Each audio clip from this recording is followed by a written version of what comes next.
Chapter 6, Expectations and Reality. Alex programmed Temtel to send him early in the morning to the primary reality, to the very day the tournament began, the one he had visited with the knight William and witnessed his triumph. He chose to arrive in the nearest copse, the place from which he had once returned to his own world after parting with the knight and Margaret, hoping his sudden appearance would go unnoticed. And his plan worked. He stood in a deserted glade ringed with sparse birches, through which the tournament grounds could be glimpsed in the distance. The chill of the morning fog wrapped the clearing. The air carried the smell of fresh earth mixed with campfire smoke. The rat in the cage looked around intently, apparently surprised by the change of scene. Alex found a strangely twisted branch at arm's height and fastened the cage with his partner there. That's what he called his rat. First order of business was to find William and see whether the knight or anyone in his retinue would recognize him. Fueled by curiosity, he headed for the nearest tents, searching for his friend Standard. Very soon he spotted the familiar banner. Judging by the bustle, last preparations for the tournament were underway. Knowing the aim of his mission, this time he was dressed like a true pilgrim of that era. A long cloak, trousers, a staff, and a traveler's satchel, and his appearance drew no surprise. Alex approached the servants, looking for the familiar squire, the chief arms-bearer. Catching sight of him, he came closer and asked, "What is the name of the worthy knight whose proud crest is painted on this pavilion?" "The knight is called William the Great. He is a hero of the crusade," the squire answered, failing to recognize Alex, as did the other servants. "May I rest in the shade of your pavilion and perhaps speak with the noble knight of his feats?" "I think so," the squire replied. "The knight is proud of his part in the last crusade and will surely share his deeds with a devout pilgrim. Meanwhile, make yourself comfortable, have a bite, and rest from the road." He didn't have to wait long. William stepped out of the tent. Alex felt his throat tighten. If the knight remembered him, the whole theory would collapse. But William only paused on him for a moment, his gaze clear and calm, as if they were meeting for the first time. Alex realized he'd been holding his breath and exhaled in relief. The knight walked toward his squire, asking on the way, "Is everything ready for the tournament? The armor? The horse?" "Yes, sir. A pilgrim has joined us and asked leave to speak with you. He says he bears God's word to the world and the truth of the crusade." "I shall gladly speak with a devout traveler. Invite him into the pavilion. No doubt we have much of interest to tell each other." The squire, after issuing several orders to the servants, came up to the pilgrim. "My lord will receive you with pleasure before the tournament to discuss matters of war." When Alex entered the pavilion, the knight was seated at a table. He gestured to the seat opposite, studying his guest closely. "I am called William the Great, a knight. I returned recently from the crusade. My squire tells me you are a man of God, who travels and brings the faith to people. I would like to hear of your pilgrimage." "My path was hard," Alex replied. "I set out on a long and dangerous journey to venerate holy places and the relics of saints, to strengthen my bond with God. But my contribution pales beside the deeds of the knights who free the Holy Land." Alex understood clearly that William did not recognize him. Therefore, his conclusion, that the primary reality does not change with his presence, now stood firm as an axiom. And at this very moment, he was creating a new reality in which, willingly or not, he would change the world. It was a heavy burden and a responsibility, but on the other hand, he could make this very world different. It was a breathtaking feeling of being a creator, a confirmation of the multiverse. Meanwhile, William, moved by respect for Alex's answer, began animatedly to recount the battles and hardships of the crusade. Gradually, as he spoke, the knight came to see the pilgrim as a sworn brother, a kindred spirit, and Alex felt it. He had long since considered William a friend. His heart warmed. In conversation, they spent the remainder of the time before the tournament. When the knight finished his tale, Alex couldn't resist asking whether he had a family. William's eyes lit up. "At home, my beautiful wife awaits, the lady of the castle, Margaret. In my absence, she manages the estate. We have no heirs yet, but we're thinking about it." His gaze clouded. as if he were already there with his beloved. So victory in the tournament is not only an honor, but profitable as well. I am a feudal lord, a large castle, a large estate, large plans. He smiled dreamily. Money is always needed. The tournament began with the drawing of lots. In the first bout, William unhorsed his opponent, who declined to continue the duel. In the second bout, he was to face a knight famed for his skill, Roderick of the County of Essex. Before the bout, William patted the neck of his spirited horse and, feeling him ready, sent him into a gallop toward the foe. Lances flashed in the sun like lightning. The air exploded with the crack of shields. William's horse snorted, trying to rear, but the knight masterfully checked him, forcing the horse to press forward. Both riders kept their saddles. They wheeled apart, awaited the marshal's signal, and again charged each other, hoping to bring the other down. The roar of the crowd swelled and then broke off as if on command. This time, at the last moment, William managed to slip past his opponent's lance and himself struck squarely into the shield. There was a crunch. Roderick was hurled from the saddle, and the earth received him. The stands erupted in delight. In the fall, he struck his head on the ground and lost consciousness. His helmet saved him from a more serious injury, but he could not continue. In the third bout, William the Great was to fight his comrade-in-arms from the Crusade, Thomas of Warwick, named for his holding. Together, they had shared every hardship of the campaign, fought side by side, covered each other's backs, rested and supped by the same fire. Both were excellent fighters and knew each other's strengths and weaknesses. Before the fight, they shook hands and wished each other honest luck in the lists. But the lot had brought them together in a hard contest, and now the friends had to fight, come what may. They sat their handsome, stately horses, beasts that had gone with them through fire and water, tempered by bloody, brutal battles, saving their lives more than once. Now, horse and rider were a single fighting organism. The signal sounded, and the knights rushed to meet their fate. William aimed his lance at Thomas's shield.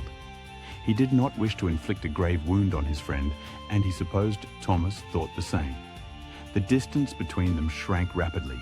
10, 5, 3 meters.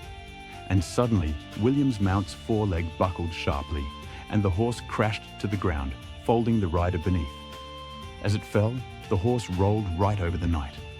In panic, the animal tried to rise, but touching down on the injured leg, fell again, finally pinning William with its weight before he could do anything.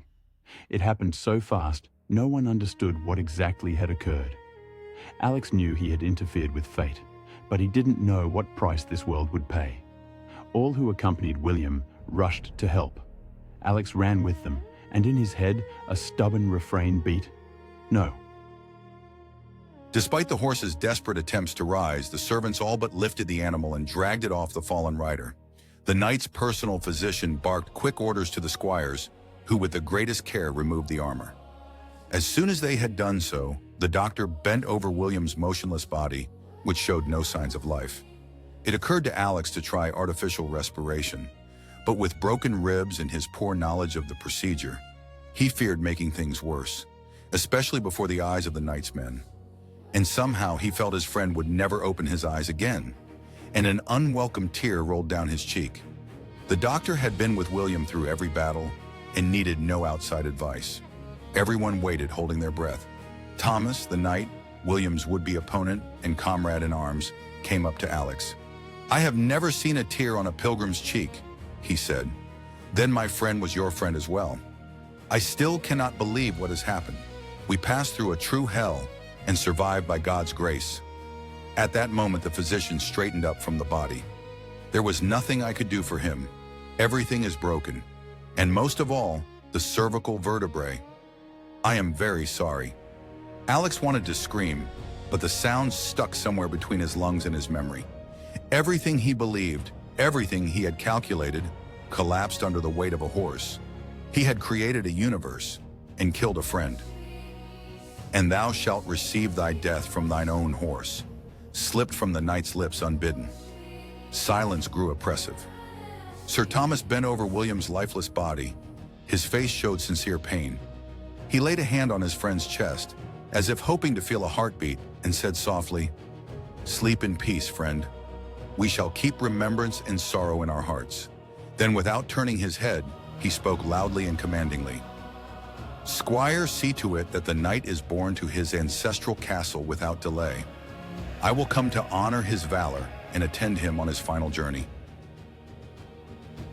The servants, directed by the squire, laid William carefully on a bier and bore him in silence toward the pavilion.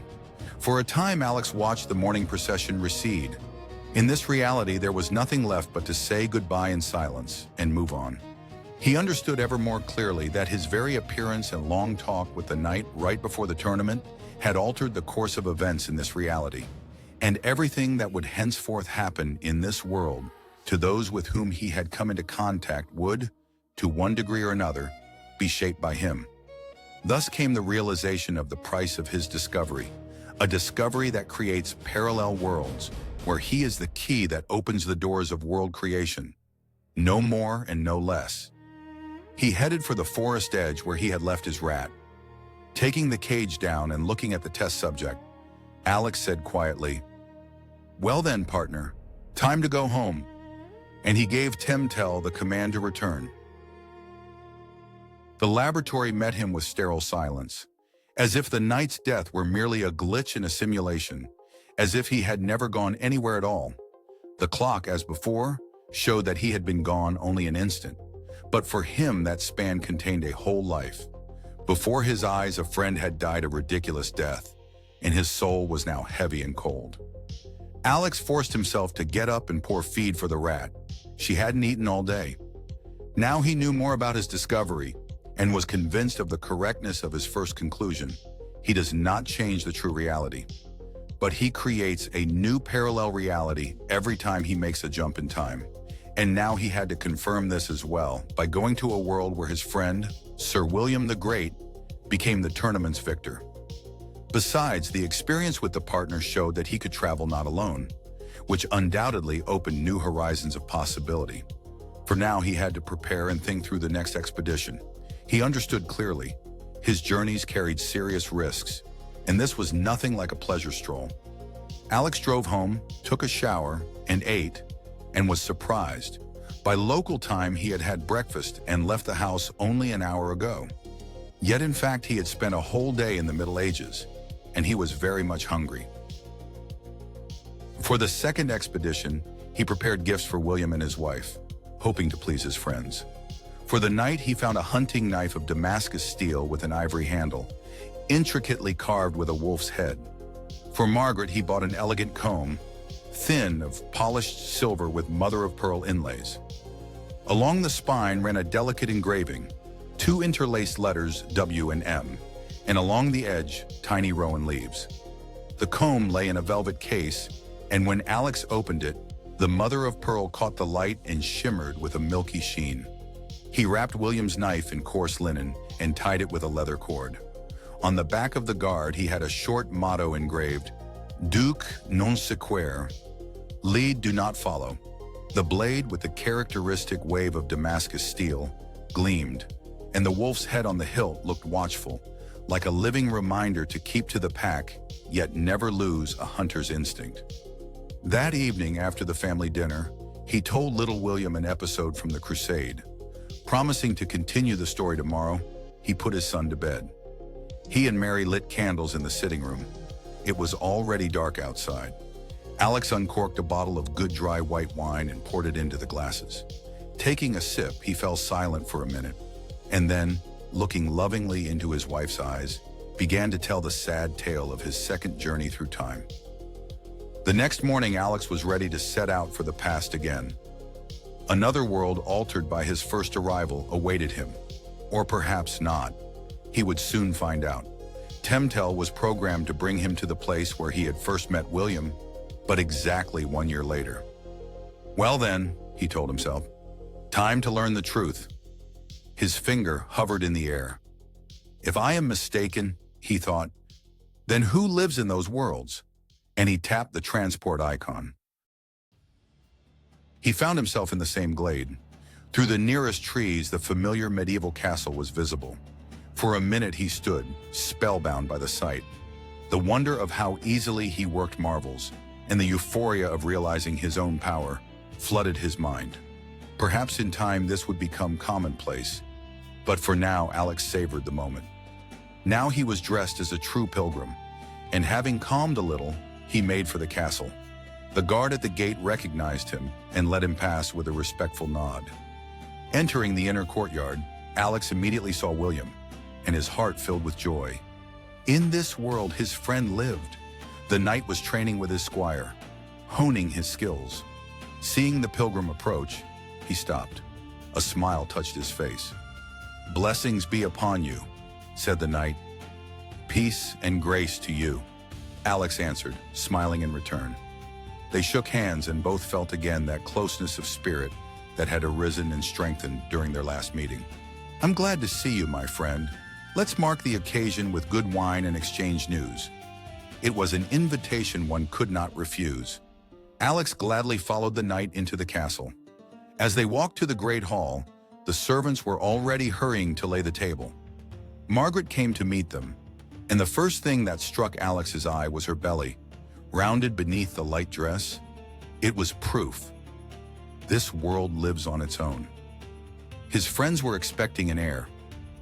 That William from the other reality who died at the tournament had spoken of wanting a child, while this one was already close to fulfilling that dream. It underscored that parallel worlds are not merely parallel, they are different. And the world he had created, albeit unwittingly, had a right to live, just like the child who would be born into this family. The thought warmed him. He understood. He was implicated in this turn of fate. He had become its agent. Moreover, William of the primary reality might well be alive and well. The one who perished existed only in the branch Alex had created. Such is the dilemma. And the main thing, Alex now knew he had access to all these realities. Each time he appeared, a new independent universe was born and began to live its own life. And coming from the primary reality, he could travel among them, live in them, or die. That last thought was unpleasant enough that he winced. Before taking his seat, Alex opened his traveling bag and produced a comb of redwood. It was not only elegant, but practical. Genuine admiration shone in Margaret's eyes. He handed the comb to the charming lady of the castle, expressing the hope that this modest gift would please her. She glanced at a maid who hurried out of the hall. Then Alex produced the hunting knife prepared for the night and solemnly presented it to his friend, adding that the gift was from the heart and would serve its master faithfully and well. William took the knife, examined it closely, gripped the hilt, weighed it. Then looking into Alex's eyes, he said, "This is a gift fit for a king. It will accompany me on all my campaigns." At that moment, the maid returned with a rarity for the time, a glass mirror in a silver frame. She helped the lady pin up her hair with the comb, and it was immediately clear how perfectly it set off the color of her hair. A happy smile spread across Margaret's face, and she gave Alex a grateful look. The meal passed in a friendly, easy atmosphere. The masters of the castle told of another tournament held since their last meeting, where William again took the victory and won a good purse. They awaited the birth of an heir with impatience, hoping for a boy. Alex, for his part, told them of his invented pilgrimage to northern lands, where Christianity was spreading and great hierarchs of the church labored. The knight's approval was sincere. After a hearty feast washed down with good wine, William invited Alex to go boar hunting with him, promising unforgettable impressions. Alex's father's brother lived on a farm, and in summer Alex often came to help his uncle, who bred horses. Since then, riding had become his favorite hobby, but he had never taken part in a mounted hunt, and so he gladly agreed. With the arrangement made, they lingered at table in excellent spirits, and William began to describe in detail the features of such a hunt.